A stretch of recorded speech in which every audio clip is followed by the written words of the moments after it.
औज़ुबिल्लाहिमिनश्शैतानिर्रजीम बिस्मिल्लाहिर्रहमानिर्रहीम। Assalamu alaikum warahmatullahi wabarakatuh. As we are discussing the chapter of air and noise pollution,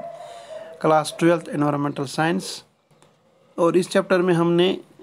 इससे पहले discuss किया था कि किस तरह से ये जो एयर पोल्यूशन है एक हमारे लिए एक प्रॉब्लम है, और किस तरह से ये एयर पोल्यूशन जो है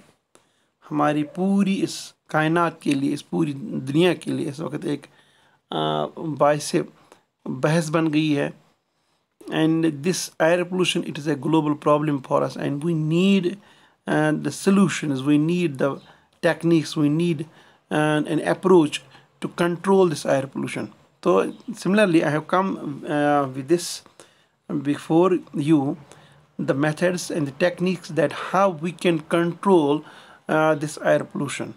तो कुछ मेथड्स, कुछ टेक्निक्स मैं आपके सामने लेके आया हूँ जिससे हम ये जानने की कोशिश करेंगे कि किस तरह से हम एयर पोल्यूशन को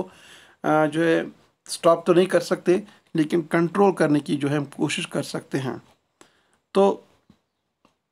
स्टार्टिंग विद कि हमें पता है कि यूजन एयर पोल्यूशन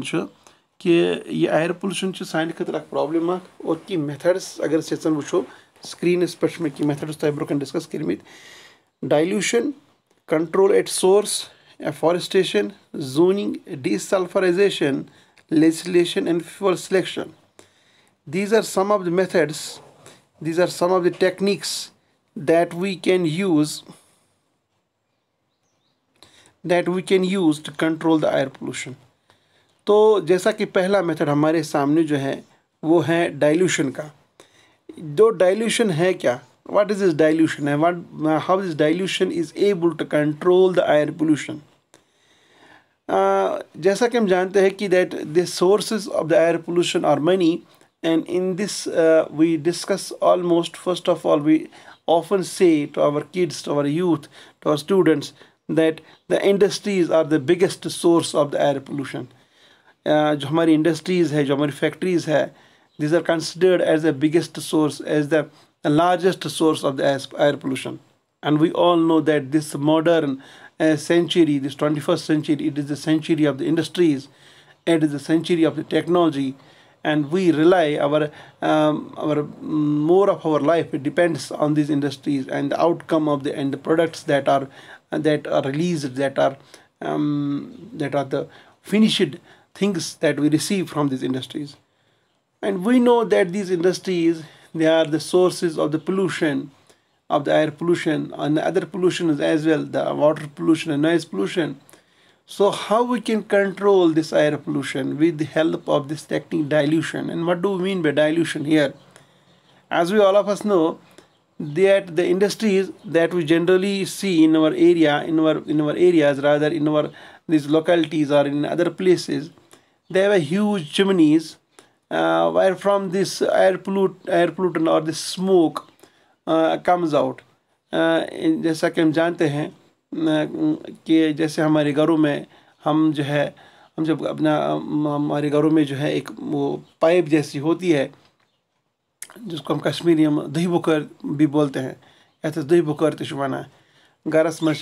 फॉर एग्जांपल ऐसे हमाम वगैरह या पुराने ज़माने में अगर तुम दामबुर बनाना पत दुह नीरान नार किन या बुखार वगैरह बनाना यपर नीरान दुह नीरान. इस पे सान मसाजिदन मज दही बुखार यपर दुह वगैरह नीरान, या अगर तुम वुचान वंदस मज ये जाना वनो क्या वनो जाना बुखार वगैरह जाना पे तम दही बुखार सह नूर आसान, सह नूर त्रा शीश वगैरह टा दर वगैरह टा और यह दुह सोर तम नार कि नीरान. इथे पे यूजन सान इंडस्ट्रीज यमो मज दुह वगैरह यह स्मोक वगैरह अमे नारों किन नीरान नबर. तमन नारन तमन पाइपन यपर किन यह दुह नीरान तमन चिमनीज तना, तमन स्टैक्स तना. तो क्या करान इंडस्ट्रीज यम जन सान फैक्ट्रीज यमो मज फ्यूल पेट्रोलियम कोल वगैरह इस्तेमाल करान चूँकि अत नीर दुह अ पाई कि इंडस्ट्रीज मज नीरान दुह और अत दुहस मज मुख्तलिफ किस्म कन टॉक्सिक गैसेस मौजूद आसान यम सारे सान खत मुजर सेहत सारे खत हार्मफुल तो अस क्या करान ये डायल्यूशन मज कोशिश करान कि यह जन यह नोर आसान यह जन यह पाइप आसान या चिमनी आसान अमिच हाइट ज़्यादा थाना तकरीबन वन कि अमिच हाइट हसा 30 मीटर तान थाना एवरेजन वन कि यह जन यह पाइप आसान एवरेज वन कि अमिच हाइट गई कम अज़ कम 30 मीटर तान आसान यानी यह नोर गई 30 मीटर थोद आसान इंडस्ट्री छत आसे अमि हुर गई 30 मीटर तान आसान आसमानस कुन वर्टिकल डायरेक्शनस मज हेर यानी खड़ा स्टैंडिंग पोजिशन मज अमि सत क्या 30 मीटर थोद आसन सत क्या गसान दलील कि यह जन यह दुह यह अक्सी जाए रोजान की यह एरियास तान पे फैलान यह दुह और यम सात यह दुह वारियस एरियास कुन डिस्पर्स गई फैले अमि सत क्या अमि सत एडवांटेज कि यह दुह रोज अक्सी जाए जमा की यह रोज अथी जाए जमा कि यह जाए इंडस्ट्री बल्कि यह दुह फैल वारियस इलाकस मज that means this smoke it will disperse over a large area यानी यह छकरान यह कश पे दुह यह रोज अक्सी जाए रोज जमा की यम सात यह दुह वारियस एरियास पे छकरान यह गो यह गस मिक्स ज़्यादा खुद ज़्यादा गस मिक्स रल यह कश पे हवा सतन और अमुक यह जन इफेक्ट अमुक यह जन असर सह गस वार वार वार वार कम यानी यह दुह वारियस हवा सत रल यानी दुह कश पे दुह की जन असर दुह वारिया ज़्यादा नीरान अत मगर अस क्या अमिच हाइट 30 मीटर तान या अमिच पाइप हज हाइट यीज़ा ज़्यादा दिवान कि यह दुह रलान वारियस हवा सतन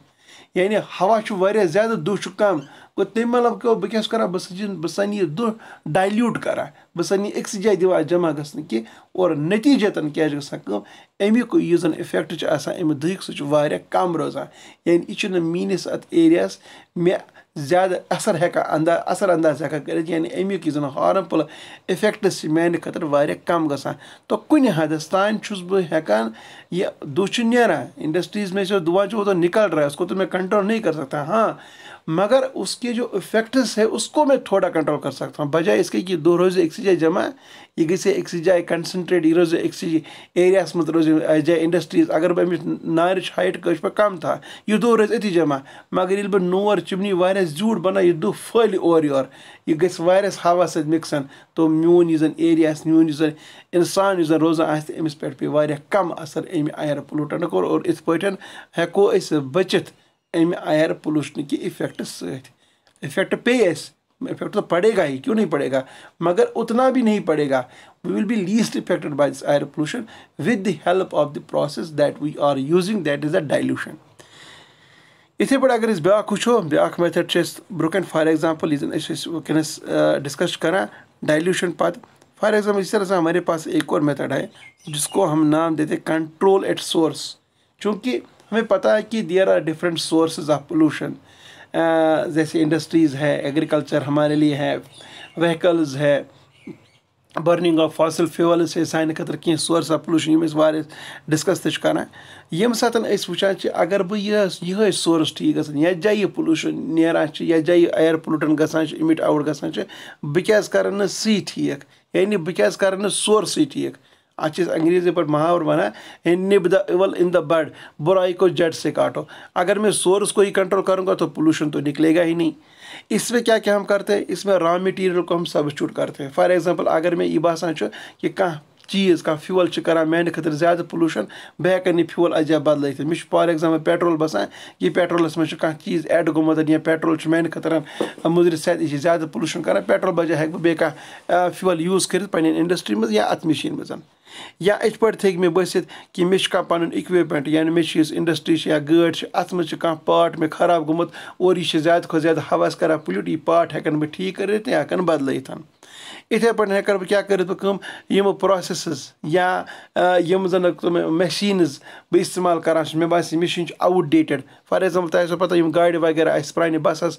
कश्मीर मज चलान वारियास कालस अमन वन कि तुम करो बसन इंजन करो सा चेंज क्या बस हसा पुराने अमन इंजन खराब गो ज़्यादा ज़्यादा फ्यूल कर इस्तेमाल और पोल्यूशन ज़्यादा कर काज इथे पे इंडस्ट्री कुन फिर वुचान फैक्ट तथ मशीन खराब गसान सह मशीन वारियास काल इस्तेमाल गसान तक ग्रीज वगैरह त्रान कि या तक लिब्रिकेशन कर कि सह ज़्यादा खुद ज़्यादा दुह अत हवस मज करान रिलीजन तो इंडस्ट्रीज मशीन पत तथ मज